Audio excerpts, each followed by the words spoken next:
Repakol, kung bago ka lang dito sa channel ko, ako nga pala si Kuya Totoy. Nagbabasa ako ng mga horror stories at mga dark histories dito sa aking channel. Kung gusto mo ng mga ganong content, don't forget to subscribe at i-click mo na ang notification bell para updated ka every time na mag-a-upload ako. Simulan na natin ang kwentuhan ngayong araw. Serye FM.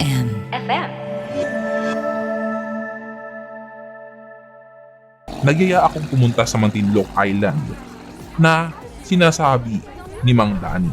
Kasi nga daw ay maganda daw doon ang view pag umakyat ka sa isang malaking bato. Lahat kaming magkakaibigan ay excited. Pero pagdating namin doon, walang katao-tao. Parang isang simbahan na hindi ko maipaliwanag. Parang isang lugar na pinaglipasan na ng panahon. May mga estatwa ni Mama Mary na medyo may kalumaan na. Sa pagsapit ng dilim, may mga kwento kang maririnig. Kwento ng takot na magpapanginig sa iyong dibdib. Mga kababalaghang hindi kayang tanggapin ng inyong isipan.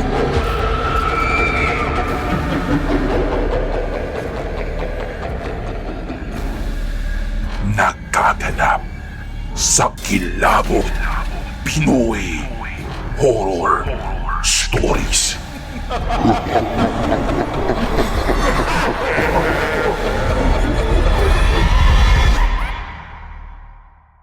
Magandang araw po sa inyo, Kuya Totoy.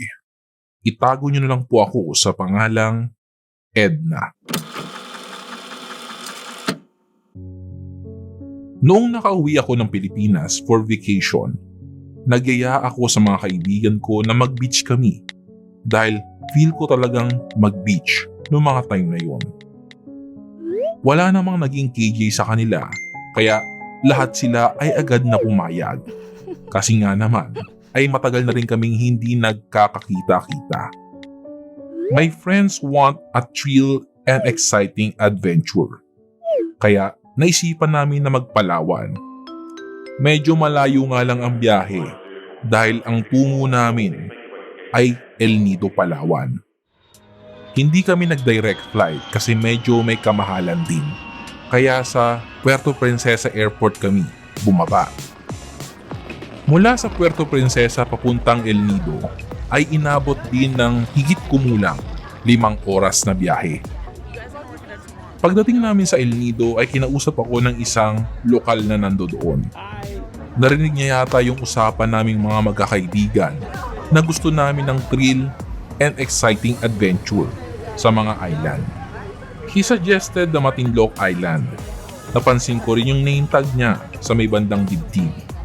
At ang nakalagay dito ay Danny. Tinanong ko siya kung ano siya roon at sinabi naman niyang tour guide daw dati siya doon. Kaso dahil nga matanda na siya, ay tumigil na siya sa pagtutour guide. Pero gusto niya pa rin daw suotin yung name tag niya hanggat nandoon pa siya. Medyo humaba rin yung usapan namin kaya nakalimutan kong may kaibigan pala akong kasama. Pagkatapos namin mag-usap ni Mang Danny, nagpaalam na ako saka bumalik sa mga kaibigan ko na kanina pa pala naghihintay sa akin para sabay-sabay daw kami mag-swimming.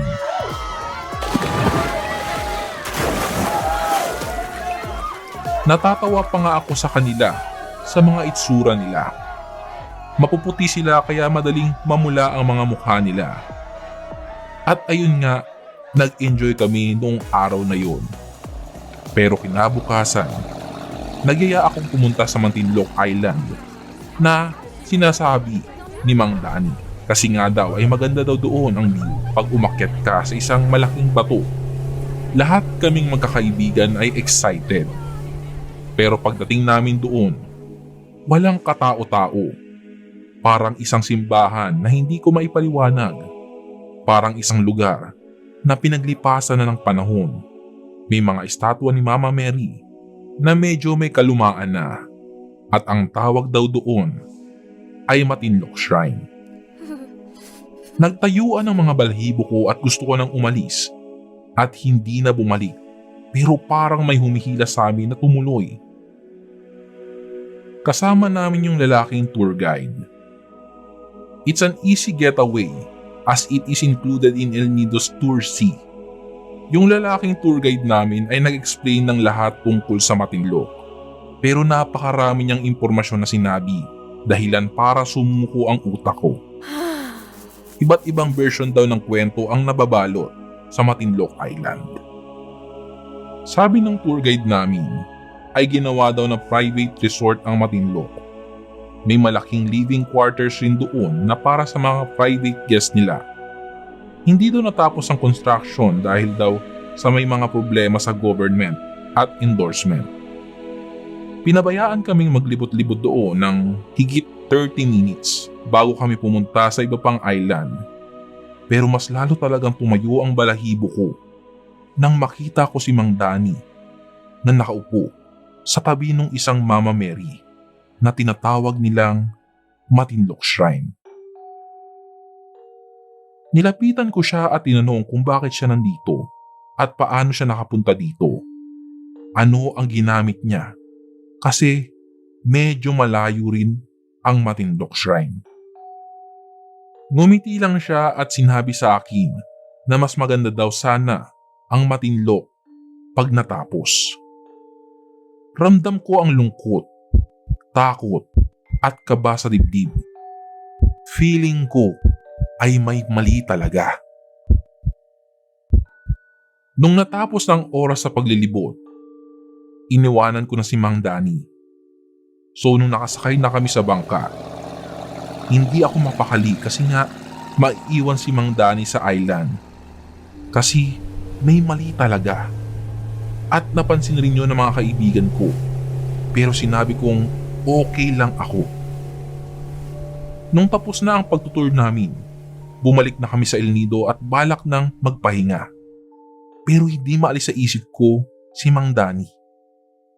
Yung mata niya kanina. Yung boses niya nung pag-usapan namin ng Matinlok kanina. Para bang nasasaktan siya. Ewan ko ba.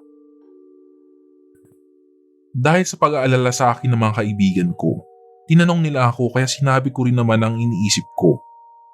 Sinabi ko na nakita ko si Mang Danny. Naiintindihan nila ako pero nagulat ako nang sabihin nila sa akin na kanina pa daw ako walang kausap simula nung pumunta kami sa Matinlok. Binantayan daw nila ang kilos ko dahil sa pagsasalita ko mag-isa nung araw na yun. Tumayo ulit ang mga balahibo ko at hindi ulit maintindihan ang nararamdaman. Kaya pala napaka-weird ng hangin pag mag-uusap kami. Last day na namin kaya nag-ayos na kami ng gamit namin. Isa sa mga kaibigan ko ang nagtatatakbo papunta sa akin. Yung Danny daw na sinasabi ko ay hindi daw tour guide dito sa El Nido, kundi isa lang daw siyang matanda na may sakit na bumisita rin dito sa El Nido. At ang Matinlok Island daw ang pinaka nagustuhan niya. Pero namatay daw ito matapos ang 2 araw. Tinanong ko siya kung saan niya nakuha ang impormasyon na iyon. Sabi niya, sa mga babaeng tour guide daw.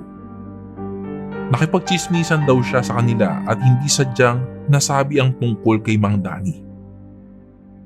Nagpanggap ako na hindi natatakot, pero sa kaloob-looban ko, gusto ko nang tumakbo at umuwi ng bahay. Napaisip tuloy ako. Hindi lang pala mga mahal sa buhay ng mga namayapa ang kanilang binibisita. Pati na rin ang mga lugar na minsan sa kanila ay nagpasaya ay binabalik-balikan nila kahit sa kabilang buhay pa. Nagustuhan mo ba ang kwento natin ngayon sa Kilabot Pinoy Horror Stories? Like and subscribe na sa aming YouTube channel. Give us 5 stars rating.